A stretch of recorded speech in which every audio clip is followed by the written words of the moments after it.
My name is Jeremy Wade. It's gonna jump, it's gonna jump. For years, I've been tracking down dangerous fish. There it is, there it is, there it is, there it is. In some of the remotest places on Earth. What a freshwater monster this thing is. I've discovered that behind even the most outlandish tale, there is often a real creature. Now, from a watery wilderness come stories of a frightening and almost unbelievable beast. You could see the coils of a giant serpent. It had the intention to eat him. But what is this sinister animal, and is it really attacking people?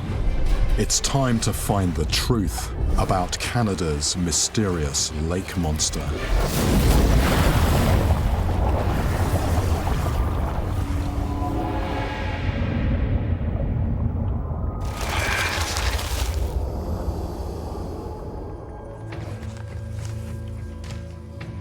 I've investigated legends of lake monsters from all around the world.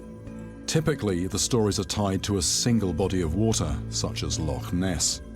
But I've recently come across an intriguing exception. Across a huge expanse of Canada, there are reports of strange, snake-like beasts, sometimes as long as a bus. Allegedly, these creatures have attacked and even killed people. Most sightings are little more than a fleeting glimpse, but one thing that keeps cropping up is the sinuous, elongated shape of this mysterious animal. I know that snakes can grow to a monstrous size. It is huge, it is absolutely huge. Big enough to swallow a man. However, to get seriously big, reptiles require a warm climate. I find it hard to believe that a snake the size of an anaconda could survive in Canada's subarctic waters. But if it's not a snake, then what on earth is this lurking menace? My investigation begins in a place where there have been multiple sightings.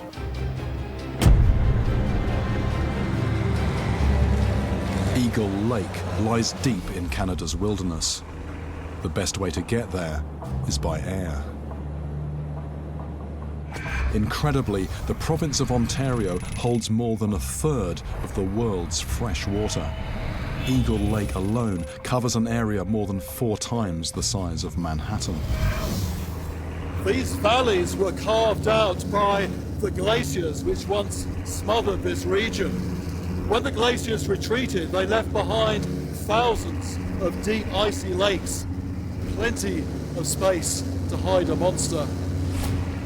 But the fragmented nature of this water world means I have to rule out an obvious suspect. White sturgeon can grow to 20 feet long, and they are known to swim up rivers. However, there's a problem with the sturgeon theory. These are landlocked lakes, and sturgeon are migratory fish that are only found in waterways connected with the Pacific Ocean. If the stories I've heard are true, then these waters must be harboring some other large and dangerous beast.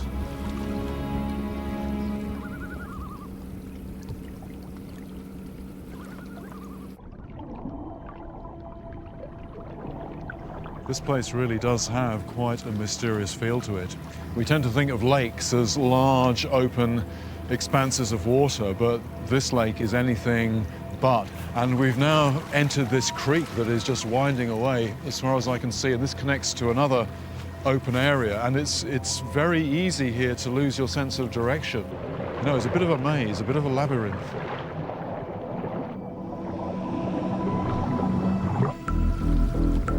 It's not the water, but the rocks that offer up my first faded bit of evidence.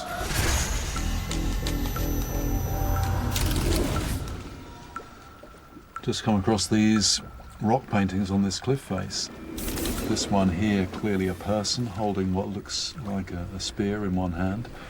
There's what looks like a turtle here. And I'm guessing these are pretty old. These images could be thousands of years old. And among them, there's one that catches my eye. This one here, well, you know, it's open to interpretation, but it doesn't take a lot of imagination to see that as something snake-like. Maybe that is the water serpent. It may just be coincidence, but I'm eager to track down the descendants of whoever drew this symbol. Perhaps they'll be able to add some crucial details. Eagle Lake is the ancestral home of the Migizi-Sorgagan people, an ancient tribe of indigenous Canadians. They still live here in a small settlement on the northeastern shore.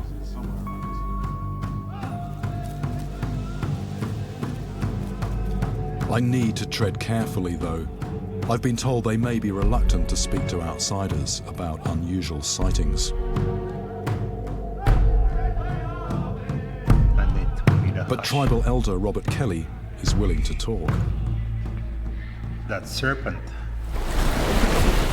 it does exist. Do you have a name for it? Our people say Kichiginevik. Stories of this beast have been passed down through generations. Guys, their elders, even my parents, have talked about the great serpent. People talk about something surfacing from the water and then go back down slowly. Do people say anything else about the way that it looks? Is any details at all? The ones that they have seen in the water were dark, almost black. It sounds a bit like a supersized eel, but anything that's as big as people are saying is going to need a good supply of food. I'm curious to start finding out what's actually living in this deep, cold lake. Unlike a lot of the water that I fish, you've got quite amazing clarity here, so the chances are any predators here very much use the sense of sight. And even down at 40, 50, 60 feet, that's going to give off quite a flash, as you're going to see it. There might also be a little bit of a throb as well when that moves, but that's basically going to mimic a small prey fish. Canada is new territory for me. I'm not entirely sure what to expect. What I'm doing, I'm not actually casting this lure off the boat, I'm just lowering it down into the water. It's just giving short pulls which will make it flash and throb and then let it flutter back down again.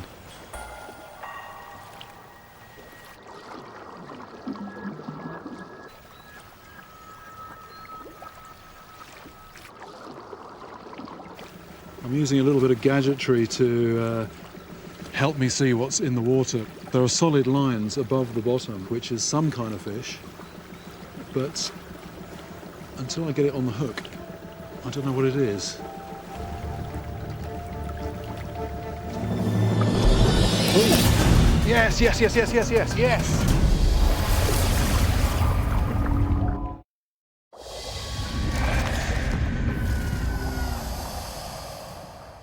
In Canada's remote interior, I'm investigating reports of a mysterious but surprisingly widespread lake monster.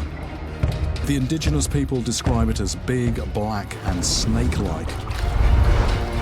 My first job is to find out if there's enough prey in this water to feed something huge. Yes, yes, yes, yes, yes, yes, yes!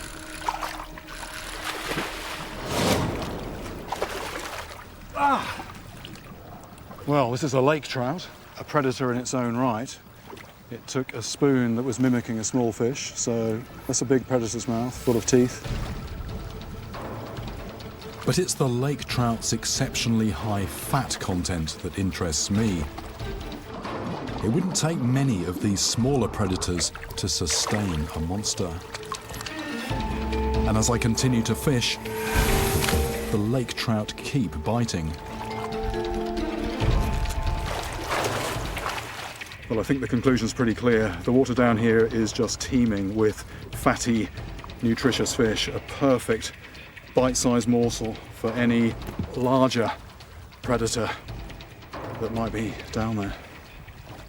Clearly, there's lots of space here for a monster and plenty to eat. But to start working towards a positive ID, I want to meet one of the few people on this lake who claim to have actually seen the beast.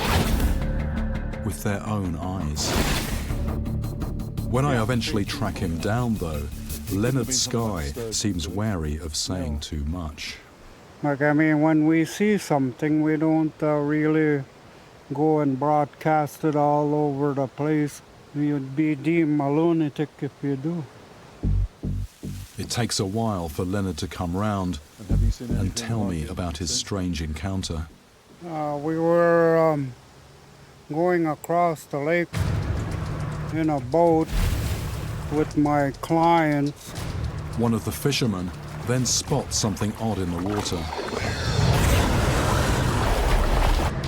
I looked at it. I said, that can't be. It was big.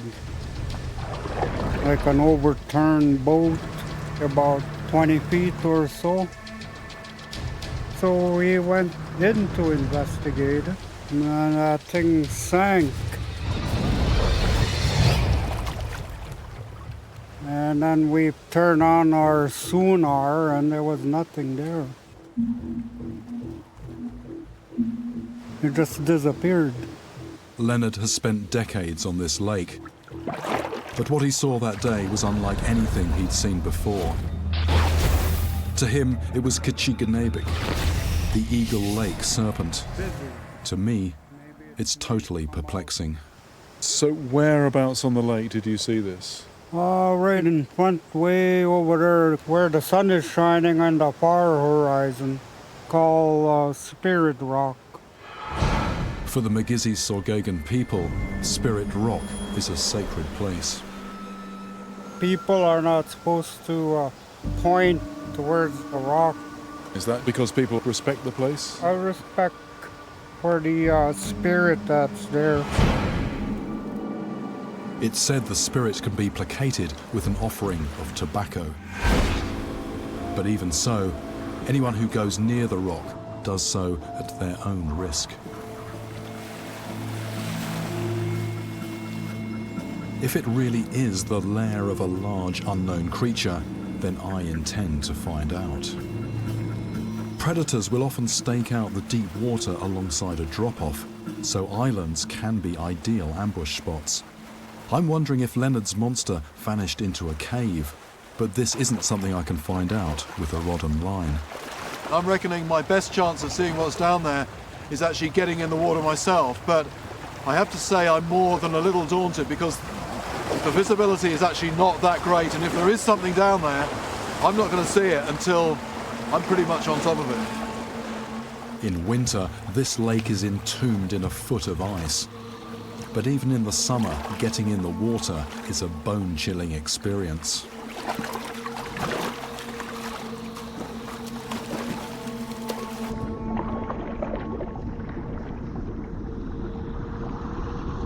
Below the surface, the bottom falls away on all sides. But there are no obvious cracks or hiding places, and the entire area seems eerily devoid of life. There's nothing here. I've not seen any fish, and that's strange. I've drawn a blank at Spirit Rock, but I'm not giving up. Back on land, I hear about someone who was recently attacked on this very lake, right next to the shore. Something grabbed him and tried to pull him under. Could this be the work of the mysterious lake serpent?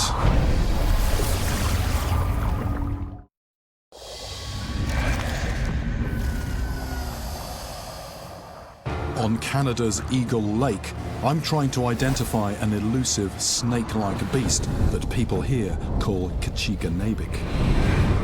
Sightings of a similar 20-foot animal have been reported from across this region, but nothing I know of fits the description.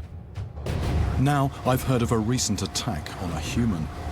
If the culprit is the shadowy lake monster, then bite marks on the victim could be the key to solving this mystery. Eager to get more details, I tracked down a man named Gord Bastable, a witness to the attack. What exactly was it that happened in the water down here? Well, we had a bunch of kids down in camp here. They were out in the water, down on the beach. They were just horsing around like kids do. One of them is 11-year-old Billy Belinsky. He's standing in very shallow water when, without warning, something slams into his leg. Something grabbed him and tried to pull him under. Fortunately, he was in shallow water, so he could pull himself off and get to shore. But really, if it had been in deep water, it could have been a whole different story. The boy isn't here now, but Gord has a photograph of Billy's wound, taken just minutes after he was mauled. It looks like someone's taken a pointed knife and just gone round and done a semicircle. The crescent-shaped bite is rather like that of a shark, and bull sharks are known to live in fresh water. But no bull shark could ever reach this landlocked lake, let alone survive its icy temperatures. Has anything like this ever happened before? Never. I've been on the lake here for 35 years, and this was a first. There was a lot of commotion, which is very odd to attract any kind of fish. So, what do you think did this? Well, there's only one fish that has the confidence to actually pull that off, and that would be a muskie. A muskie? There are several muskies hanging around in the creek area and the beach area that week. The muskie, or muskellunge, is a truly formidable beast. Fast and extremely fierce, this supersized pike sits at the very top of this aquatic food chain. Muskies are known to reach a hefty 70 pounds and can target a wide range of prey. Fish, muskrats, and even ducks are all fair game. But in over 30 years of investigating freshwater attacks, I've never heard of a muskie sinking its teeth into a human. Until now.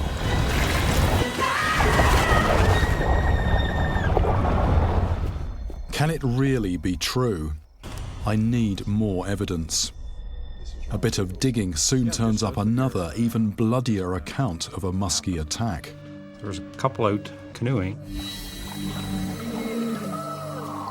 The girlfriend was paddling, and the guy had his feet dangling over the front of the canoe.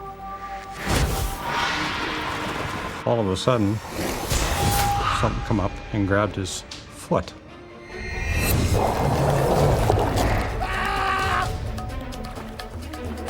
It takes 60 stitches to close the wound. So muskies can be far more aggressive than I realized. But does this large predatory fish match the descriptions of the lake monster?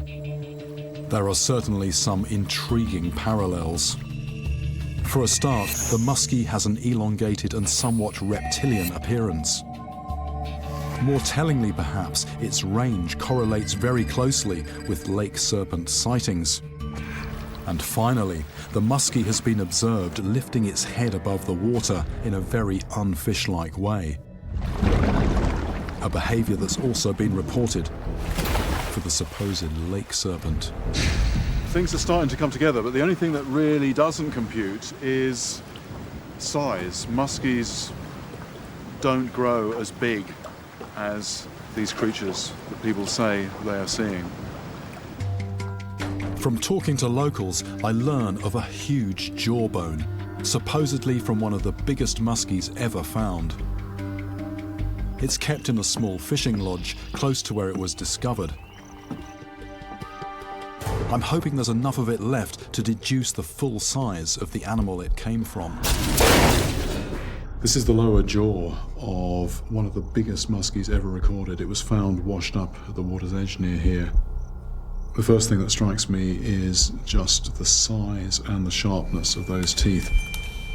Each stiletto tooth is more than an inch long, and the jaw's shape perfectly matches the semicircle of puncture wounds on Billy Belinsky's leg. This muskie had a mouth like a bear trap, but how long was it, nose to tail? Based on the size of this jaw, the whole muskie would have measured something like 5, maybe 6 foot long. Very big muskie, but it still falls considerably short of the size of this lake monster. But having said that, there's no other candidates in the frame at the moment. Maybe I'm missing something. To keep my investigation moving, I need to see this fish in the flesh. So I'm heading to a stretch of river where huge muskies are said to lurk. The exact spot is a closely guarded secret. The only name I've been given for the place where I'm going is Location X. It's actually on a Native American reservation, and as a rule, outsiders just aren't allowed there. And I'm only being allowed to go there on strict condition that I don't say where it is.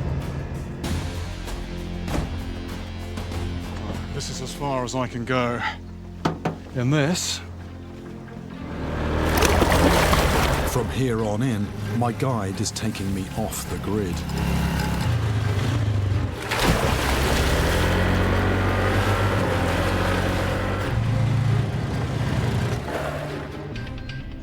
At our secret riverside camp, I start to prepare for the challenge ahead.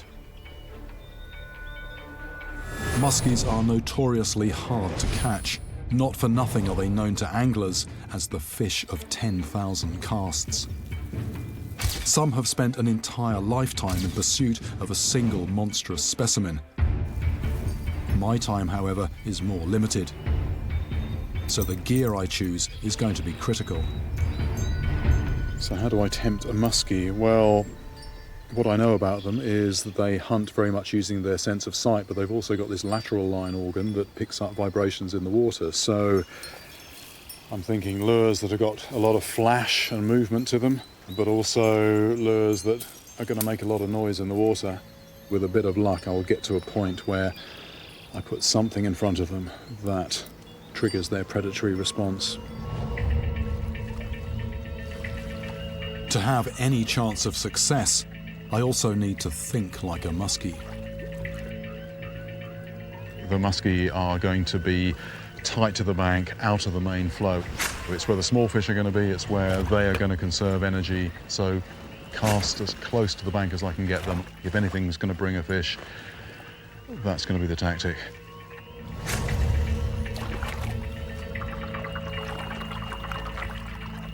Most fish would be scared off by the noise of lures like this.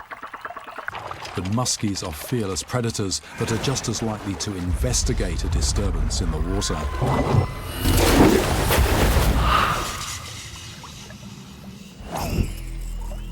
After more than 5 hours, though, I'm still waiting for a strike.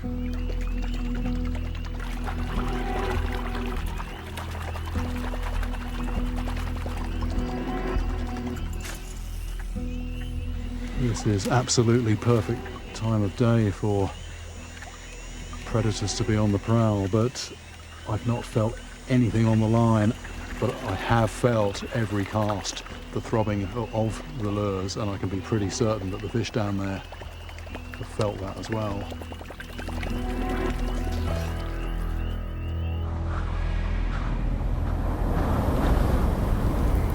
By the time I turn in for the night, I must have racked up close to 500 casts. I'm learning the hard way that the muskie is an extremely wily opponent. And now there's another problem. During the night, a freak storm funnels straight through my camp. And in the morning, my worst fears are confirmed. The banks here are formed of soft brown clay, and the runoff has turned the river into a muddy soup.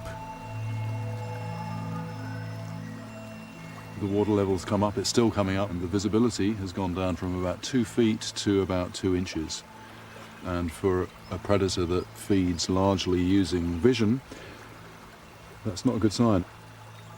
If a muskie can't see my lure, it's unlikely to bite.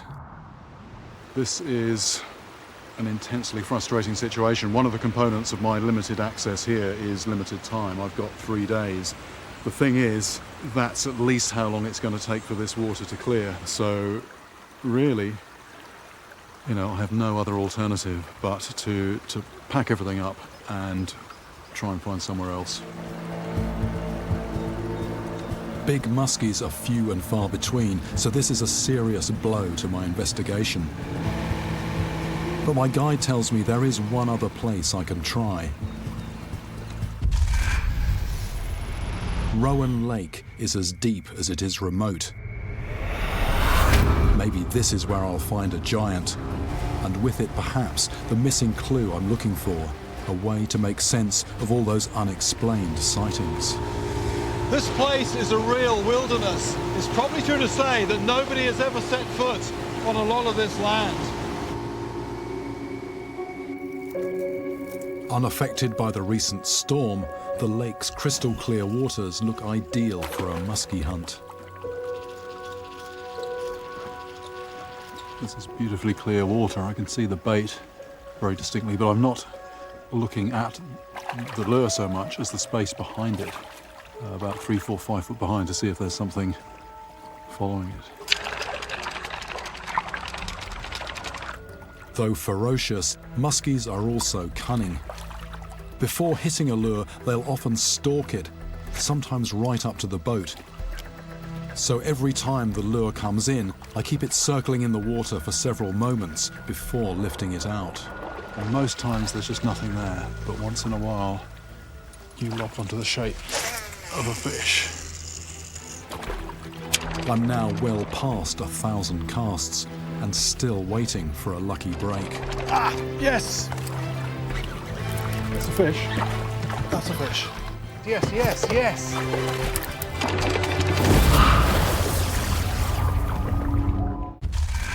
What does the name muskellunge mean in the native language? The answer right after this. I asked, what does the name muskellunge actually mean? It's a Cree word that translates as deformed pike.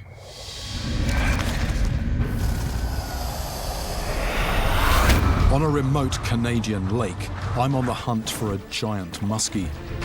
This elusive fish appears to match eyewitness reports of a sinister lake serpent in every detail but one.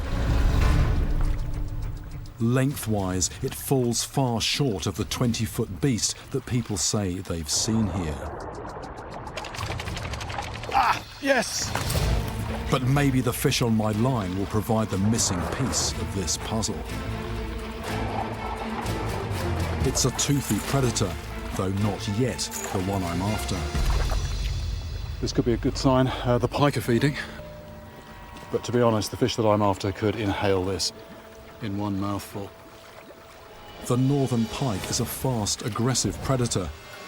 But for a big muskie, this would be little more than a bite-sized snack.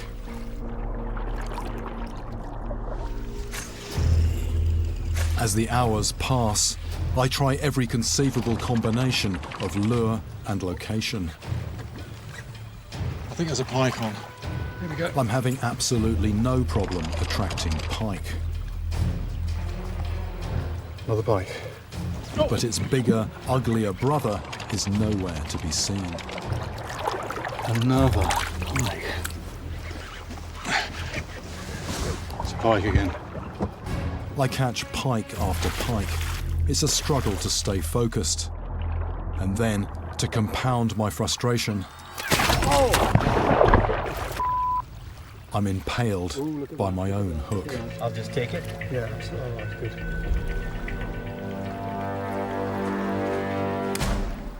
Ah, the pike's off.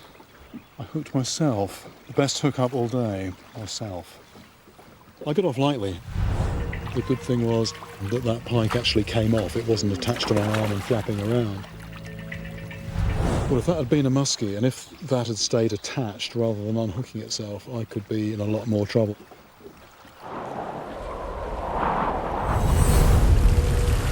Once again, and still empty-handed, my fishing is brought to an abrupt end by bad weather. I think we saw a bit of lightning just then, so not good to be out on a big expanse of water waving a carbon fibre pole. With this new setback, I can't help feeling that the gods are against me. Next morning, though, my guide Don Persch tells me a first-hand fisherman's tale that could be highly significant. It was a bright sunny day, and here was this big brown line coming in. I thought I was looking at 10 foot of muskie coming after my bait, and it was 250 inchers nose to tail coming at the same time. They were in a straight line coming like a train. So what it was two muskies following each other, one behind the other, sort of total length, something like 10 foot. Yes, sir. Could this be the missing piece of the puzzle? It's very interesting what Don said about the behaviour of these fish, and I'm particularly intrigued by that story of one muskie following close behind another, because although one muskie is not really big enough to be the lake monster, perhaps what people are seeing is more than one individual swimming in formation, creating the illusion of a much bigger creature. During spawning, muskies are known to swim very close to one another, sometimes with their backs and tails breaking the surface. What if the 20-foot Canadian lake monster was not one muskie, but a small group of them swimming in loose formation? The muskie is the best candidate I can find for the sightings of a giant serpent in these waters. It has the attitude, the shape, the hardware, and the unusual head-lifting behavior to match. And this new information ticks the final box: size. My investigation might be complete, but my mission is far from over. I can't feel entirely satisfied until I've actually seen a muskie in the flesh. And this is now becoming an obsession.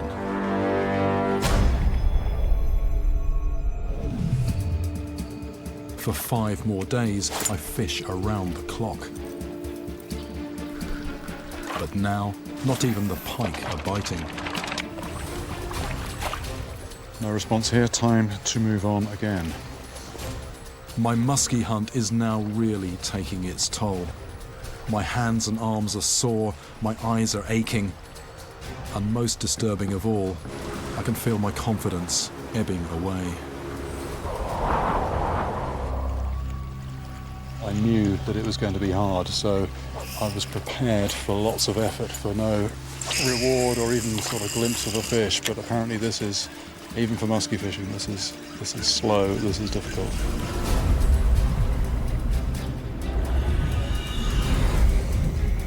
By now, I must be close to 10,000 casts. What I really need now, besides catching a fish, is a good night's sleep. But I find that I close my eyes and I'm expecting the shape of a fish to slide into view at any moment. I'm just sitting here all twitchy, tired, but at the same time strangely awake.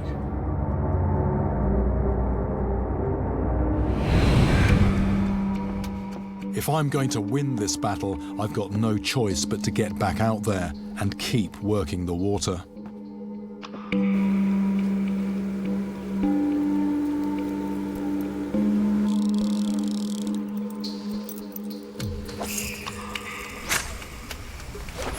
Do good things come to those who wait? Or am I fated to fail? Finally, after a week with little sleep, Follow, follow, follow, follow. there's something big stalking my lure. Muskie! Whoa, there we go. It's the object of my obsession, and I can almost touch it. Oh, still there, still there. But will it strike?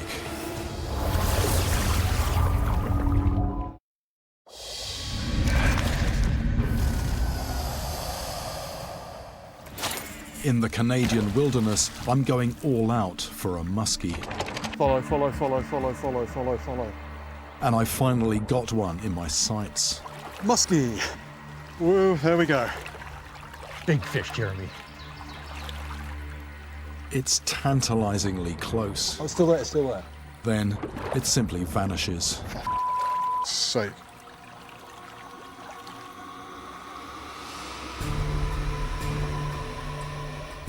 I've never experienced anything like this before.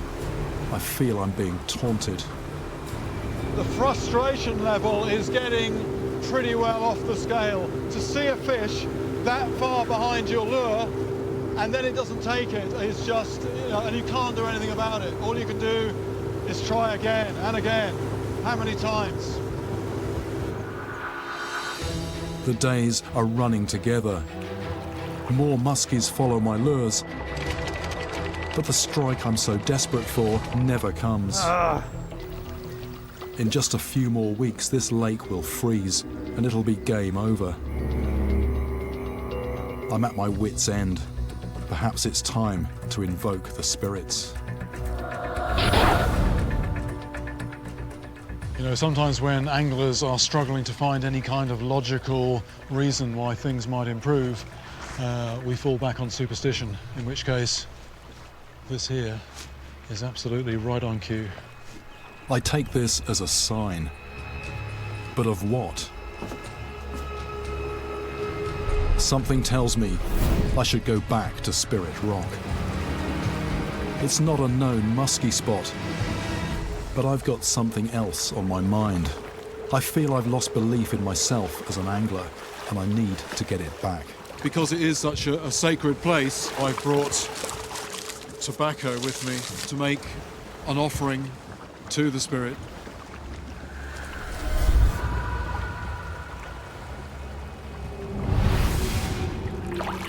I need to clear my head and regain my confidence.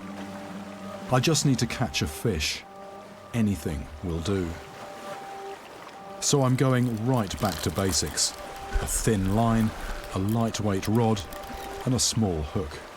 The thing about muskie fishing is that it utterly consumes you, and at the same time you just get these intense levels of frustration. And I've got to the point where I'm actually fishing somewhat mechanically. I'm casting, and I've lost that expectation. I've lost that belief that I'm going to get something. I just want to feel anything. I don't care what it is, something alive on the end of my line to get that belief back. Even a small lake trout would do the trick. I'm keeping the bait within a couple of feet of the bottom, so I'm just giving it a little bit of life by just raising it a couple of foot or so off the bottom and letting it sink down again.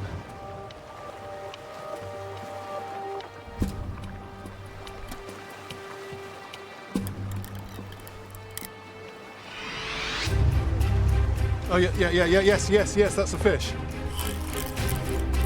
At last, I'm back in the game.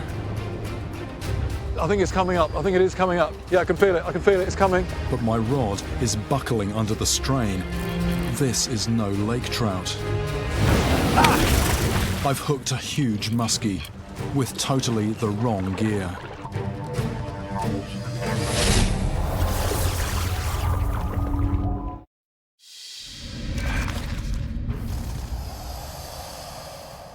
Frustrated by my failure to catch a giant muskie, I've called on the spirit of Eagle Lake. Oh yes, that's a fish. And just when I was least expecting it, my prayers have been answered. But I've got a problem. After endless days of failure, I've switched to lightweight gear, just to catch something small and get back my confidence. I'm worried about the line. This is incredibly weak line. The beast that's grabbed my bait, however, is no minnow. It's a massive muskie on 6-pound line. We're never going to get this in. I'm just going to let that drag go very loose. My line just has to touch a rock, a tooth, or even the gill plate, and it'll snap. We're going to try and get it near the boat. No, it's going down again. That's the fish. Oh, she's huge. Keep her head down. That's a huge fish. All my hopes are hanging on the slenderest of threads.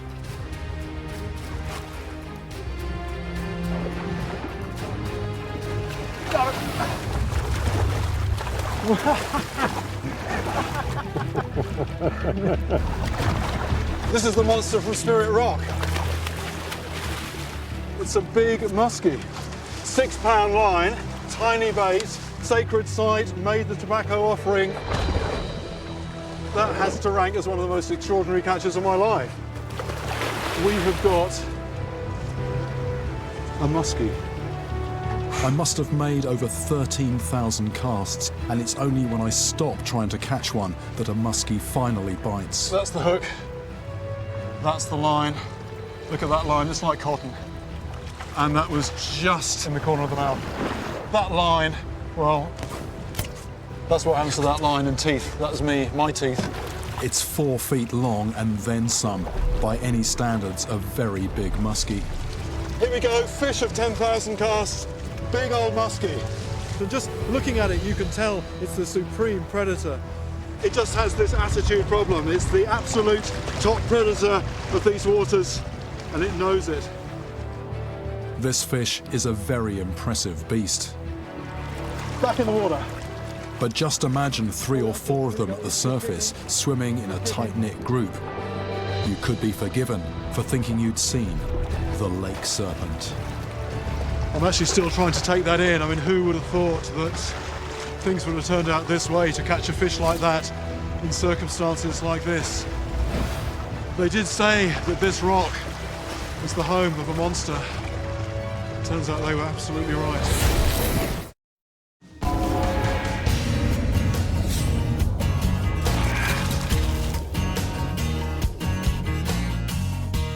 Well, let's get right to it. I'm not sure I've ever seen Jeremy give up, but it sure looked like he was ready to throw in the towel before he caught that muskie. Jeremy, what was going through your mind? I had actually given up. I wasn't fishing for muskie there at all.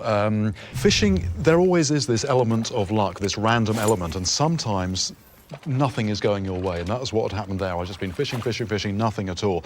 And then sometimes things can just turn around so outrageously that you just don't believe it was possible. And I still have trouble actually registering that I caught that fish. Such a tiny line, tiny hook, shouldn't have happened. Amazing. A fishing miracle, wasn't it? It was. Well, right now, Jeremy Wade is taking a tiny break from his worldwide fishing adventures to join us for a lightning round after show. I'm executive producer Lisa Lucas, and tonight, Jeremy is answering questions from you about river monsters and about his life on and off camera.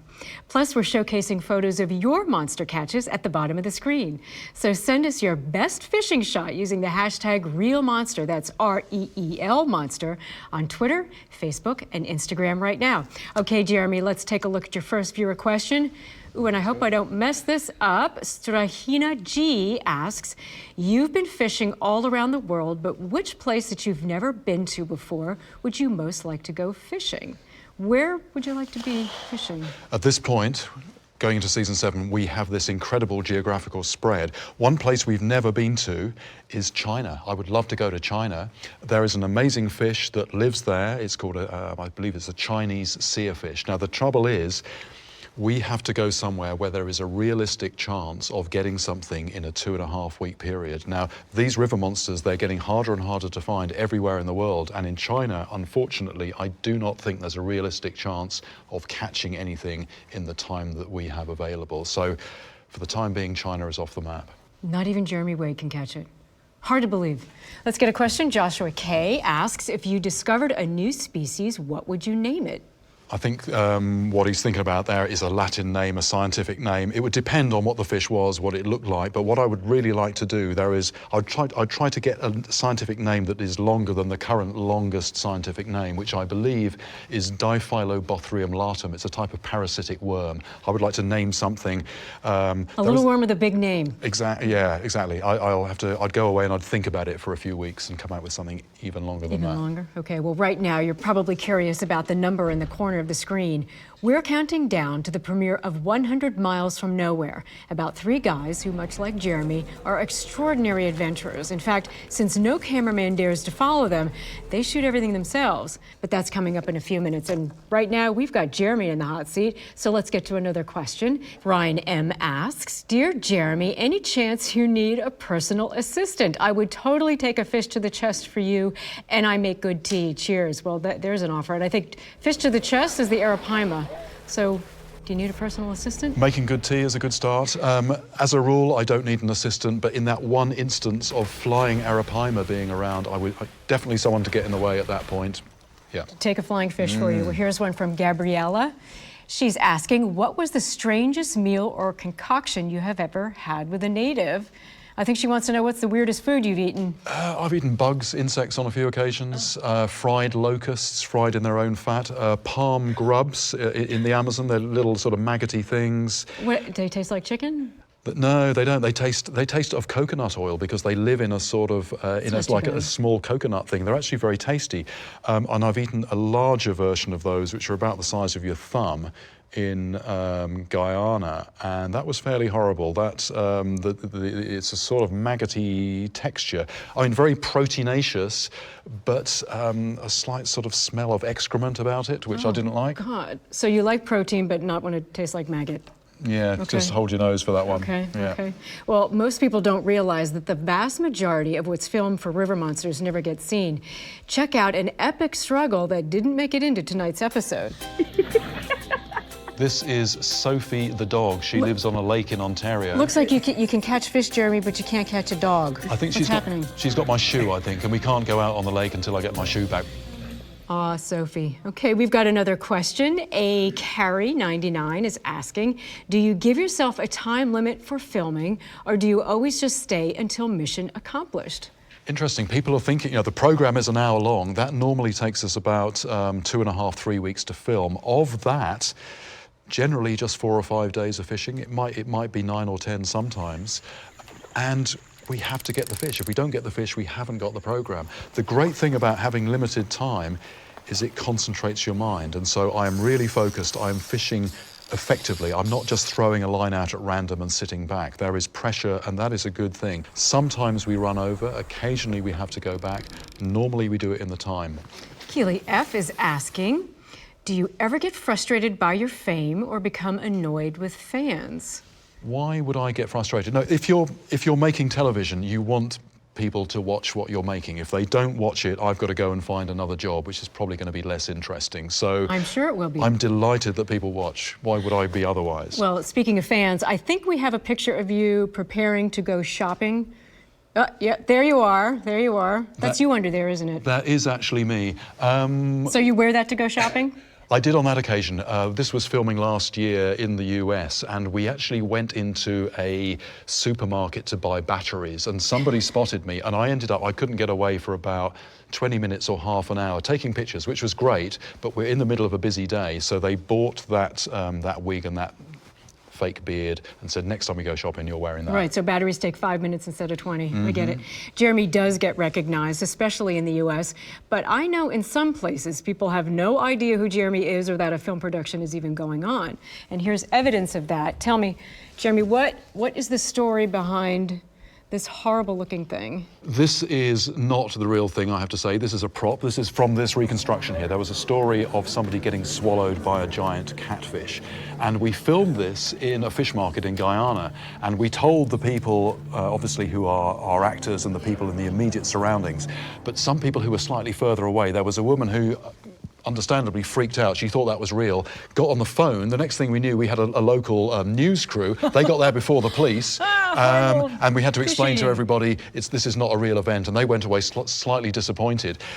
There is a PS to this story. We were leaving the country. We were going out through the airport, and having checked in our bags, we have like 30, 40 bags. Instead of them going onto the conveyor, we then had to take them and get them x-rayed before they went out. And the guy on the x-ray machine suddenly throws his arms in the air, calls our cameraman and says, have you got a body in this bag? And we had to explain, it's a plastic one, don't worry about it. They didn't check it out. It could have been a real one. Anyway, it went through, and bodies and luggage? Yeah. Well, we're getting lots of great questions and real monster photos. Thank you to everyone who's posting.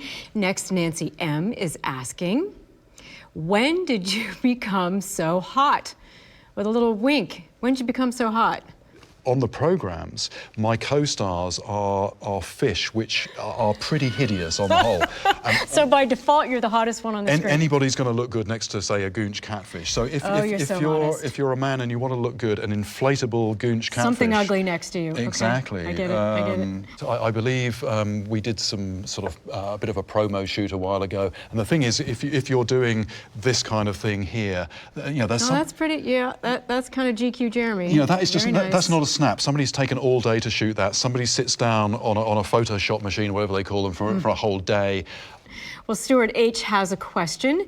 If you could expand your hunt for river monsters to species now extinct, what would be your great white whale? Wow, I promise we don't know Stuart, and I was going to bring this up because I have something cool to show you, but Stuart obviously beat me to it.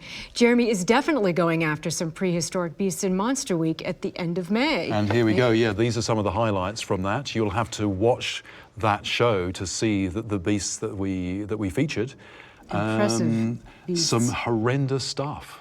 Look at the size of that one. That is amazing. We've actually got one of those beasts right here, don't we? Yeah, this is, I got into some fossil hunting, and this is a 3D print of the skull of a mega piranha, and the whole creature would have come out about here. Careful, don't get your hands anywhere near the mouth. Oh, yes, it's dangerous. Believe it or not, this is one of the less terrifying creatures that we feature. This is the goldfish of the collection. Exactly. So to see the other ones, bit of a spoiler, this program is coming out, but you're going to have to wait to see what this one is swimming with. I can't wait.